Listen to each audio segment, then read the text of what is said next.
നിങ്ങളൊരു പുതിയ ഫാക്ടറി ഇന്ത്യയിൽ സ്ഥാപിക്കുന്നു. ഈ ഫാക്ടറിയിൽ നിന്നുള്ള ഉൽപ്പന്നം മറ്റ് രാജ്യത്തേക്ക് എക്സ്പോർട്ട് ചെയ്യാൻ പ്ലാൻ ചെയ്യുന്നു എന്ന് വിചാരിക്കുക. അപ്പം മെഷീനുകൾ വേണ്ടി വരും. ഈ മെഷീനുകൾ ഫോറിൻ മെഷീനുകളാണ്, ഇമ്പോർട്ട് ചെയ്യേണ്ട മെഷീനുകളാണ്.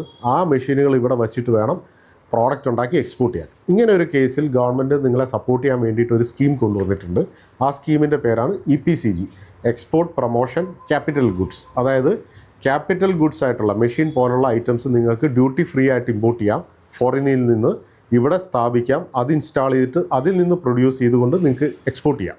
അപ്പോൾ ഇവിടെ ഗവൺമെൻറ് നിങ്ങൾക്ക് ഡ്യൂട്ടി മേടിക്കില്ല നിങ്ങളുടെ അടുത്തുനിന്ന് ഇമ്പോർട്ട് ചെയ്യുന്ന ടൈമിൽ, മെഷീൻ ഇമ്പോർട്ട് ചെയ്യുന്ന ടൈമിൽ. പകരം നിങ്ങളിൽ നിന്ന് പ്രതീക്ഷിക്കുന്നത് ഇത്ര വർഷം കൊണ്ട് ഇത്ര പ്രോഡക്റ്റ് നിങ്ങൾ എക്സ്പോർട്ട് ചെയ്യും. അതായത് ഡ്യൂട്ടി സേവ് ചെയ്തിരിക്കുന്നതിൻ്റെ ഇത്ര ഇരട്ടി ഐറ്റംസ് നിങ്ങൾ എക്സ്പോർട്ട് ചെയ്യും എന്നുള്ള ഒരു പ്രതീക്ഷയാണ് ഗവൺമെൻറ്റിനുള്ളത്. അപ്പോൾ ഈ സ്കീം നമുക്ക് ഒരു പുതിയ യൂണിറ്റ് സ്റ്റാർട്ട് ചെയ്യുമ്പോഴോ അല്ലെങ്കിൽ എക്സിസ്റ്റിംഗ് യൂണിറ്റിൽ മെഷീൻസ് ഇംപ്ലിമെൻറ്റ് ചെയ്യുമ്പോഴോ ഒക്കെ നമുക്ക് യൂസ് ചെയ്യാവുന്ന ഒരു സ്കീമാണ്. അപ്പം ഇത് എക്സ്പോർട്ടിനെ സഹായിക്കാൻ വേണ്ടിയിട്ട് കൊണ്ടുവന്ന ഗവൺമെൻറ് ഒരു സ്കീമാണ് EPCG. ഇത് അപ്ലൈ ചെയ്യേണ്ടത് director general of foreign trade എന്നുള്ള സെൻട്രൽ ഗവൺമെൻറ് ഒരു ഡിപ്പാർട്ട്മെൻറ്റിൻ്റെ അടുത്താണ് ഇത് അപ്ലൈ ചെയ്ത് നമ്മൾ മേടിക്കേണ്ടത്. Okay, thank you.